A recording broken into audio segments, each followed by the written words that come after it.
Welcome to the Slop Farm. Enjoy the video.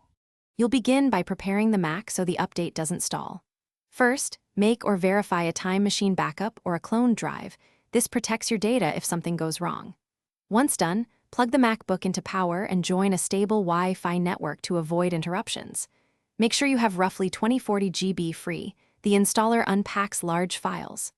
Open System Settings and go straight to Software Update to fetch the latest build and start the download.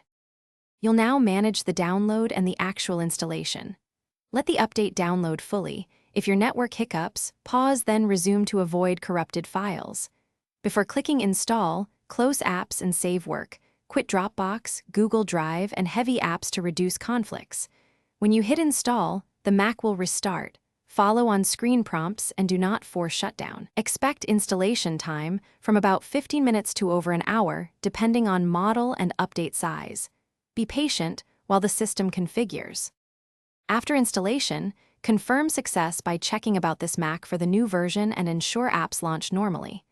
If you encounter a boot loop or sluggish behavior, first reboot once. If that fails, reset NVRAM or SMC, and if needed, boot into safe mode to isolate startup items. Only consider restoring from your time machine backup if the update irreparably broke the system.